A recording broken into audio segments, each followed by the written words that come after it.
Welcome to TWOL. I'm Emmanuel, and we are doing our series about purity. And today I'm going to talk about the purity of the mind. Okay? The book of Matthew chapter 22 verse 37, Jesus said, "You shall love the Lord your God with all your heart, with all your soul, and with all your mind." Now, what is the aspect of the purity of the mind? The purity of the mind. We are living in times when there's a lot of mental defilement going on. Defilement of the mind, and people's thought processes are being compromised. People's minds are being defiled and being manipulated by the powers of the enemy, so that people no longer think straight. Okay? So that people are not sober, so that people do not think. Okay? People's thinking capacity is being reduced. People are being reduced to zombies. That's what I can say. The mental capacity is being drained, by the internet, by movies, by social media. People no longer have time to think. And people are being fed with information that is making their minds sterile and non-productive. People are being influenced with information, images, sounds that are going into their subconscious mind that are altering their behavior patterns. Okay? And so we need to be very careful and guard our minds. We're talking about the purity of the mind. When you have a pure mind, it means that your thought life is undefiled and uninterrupted, okay? So that your thinking pattern is sober and straight. That means you're able to make sober decisions. You are able to make rational decisions. You're able to be rational, a rational being. I don't know if you have met some people who are overly irrational, okay? Some people whose view of some issues in life seems so strange. You sit down and reason with somebody, a Christian, about issues of life, and you realize that their thinking patterns have somehow been compromised because of what they have been exposed to. Okay? And so Jesus commanded that we need to love the Lord with our minds. How do we love the Lord with our minds? That means I'm meditating upon the law of the Lord day and night. The book of Psalms chapter 1 says that blessed is the man who does not walk in the counsel of the wicked, okay, walk in the way of sinners, or sit in the seat of the mockers, but his delight is in the law of the Lord. And on this law, he meditates day and night. And so the meditation of the psalmist says, let the meditation of my heart, okay, be pleasing unto you, the words of my mouth and the meditations of my heart. That means the mind must be guarded, okay? Guard the loins of your mind. Guard the loins of your mind. Protect your mind from negative information and negative influence from the environment around you. Purity of the mind, okay? What kind of movies am I watching? For example, as a young person, what kind of movies am I watching? Am I watching movies that are full of violence? Movies that are full of curse words? Okay? Movies that are full of sexual impurity? You see, all this is information I'm feeding my mind. And let me tell you, I just want you to do a test, a sort of a mental detox, okay, after this devotion. Try just to cut off those funny movies that you've been watching, if you are watching them. Movies that are full of violence, sexual activity, and curse words, okay? Those kind of movies. Just cut yourself for like a week, and then spend that week meditating on the Word of God. Spend that week listening to sermons that are edifying. For example, listening to inspirational messages online that are edifying, okay? Just for a week. and see what a difference it does on the clarity of your mind. Okay? Now, the kind of movies that most of us are watching today are specifically made, and this is a wider scheme by the devil, by the enemy. It's a spiritual scheme to defile the mind, okay?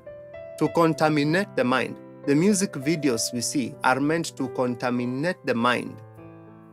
The soap operas that many people like, okay, are meant to shift your understanding about relationships and contaminate your viewpoint about relationship, your perspective about relationships. And that's where people begin taking relationships very casually, because that's what the soap operas paint. That's the kind of picture they paint, that, a relationship is just something casual, is something you just do for fun. You can cheat on somebody, you can leave this person, you can play two women at the same time. And you are learning this, and this is being impacted in your mind, defiling your mind, okay? And so you need to be on the guard, okay? And filter. You need to have like a filter, okay? You need to have a filter around your mind so that you don't just allow every kind of information to come in through your eyes, what you watch, through your ears, what you are listening to, okay? And then also now through your thoughts. Sometimes you can allow and entertain wicked thoughts that are defiling to the mind, that compromise on the purity of your mind.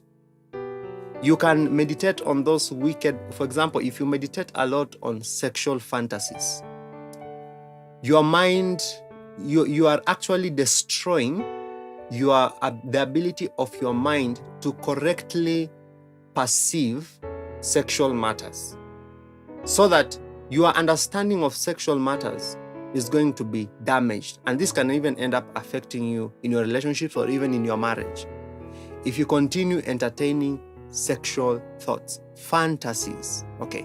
And this also comes from what you are watching. If you are watching a lot of pornographic material, in this series, I'm going to talk about pornography on its own in this series of purity as a devotion.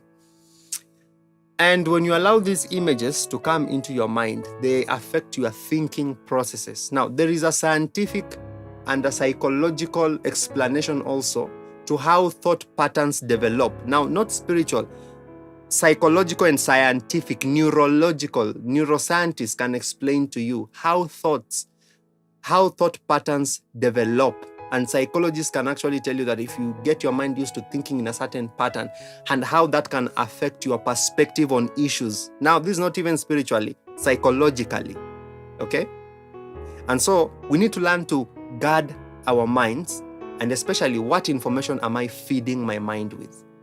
If I want to be inspired, for example, to dream big and do big things for God, I must feed myself with that mind. When I go online, when I go to YouTube, I need to listen to people who are talking about things that I want to feed my mind and program my mind with. Your mind is like a computer that is being programmed with information. Okay? That's why, as a man thinketh in his heart, so is he. You can never rise beyond your thoughts in life. You can never serve God effectively beyond the level of the capacity that you have developed in your mind. Okay? I cannot continuously feed myself with destructive information and be careless about what information I'm allowing to come into my mind and think that I will still be effective in ministry. All right? That's why in church, I usually encourage our worship, praise and worship ministers that if, for example, we are going for the service tomorrow. If today is a Saturday evening, for example, what am I doing on Saturday evening just before the Sunday service? And not that it's only important on Saturday evening, but it's a critical time of preparation for ministry the following day. Saturday evening is not the time I want to spend the whole night watching a movie, unless it's a very godly movie with edifying principles. I'll not sit down watching a series, the normal movies that we watch, entertaining movies, from 7 p.m. to midnight. And tomorrow morning, I'm going to be leading the service at 6. I have to start preparing my mind. I've been busy the whole week. I now need to begin tuning my mind into the position of ministry. All right? That's how critical the mind is. I need to begin conditioning my mind. I need to be meditating. That's a time for me to meditate, okay? To meditate on the Word of God and to be in a mood of meditation. Preparing my mind, my body, my spirit for the ministry that is coming tomorrow as a minister, okay? And anyone else, okay? Because I'm preparing to go into worship. It's part of the preparation, mental preparation. And so mental purity, as I finish this devotion, is very critical, because you can never rise beyond the level of your mind. Whatever the level that your mind is at, whatever information it has been fed, whatever thinking patterns are here, that is going to be my limit, okay? And so tomorrow I'm going to go into the next level now, looking at the purity of the spirit. And what are some of the things that can defile now the spirit man? We've talked about the body, our purity externally. We're talking about today the purity of our minds. If you didn't watch the previous, I just encourage you to check the previous devotion yesterday. And tomorrow I'm going to talk about the purity, spiritual purity, the person of the spirit now. Now we are going deeper. I encourage you, if you're not subscribed to our channel, just like our Facebook page, subscribe to our YouTube channel, so that you're always updated on our daily devotions. Share this information out if you are blessed, and shalom.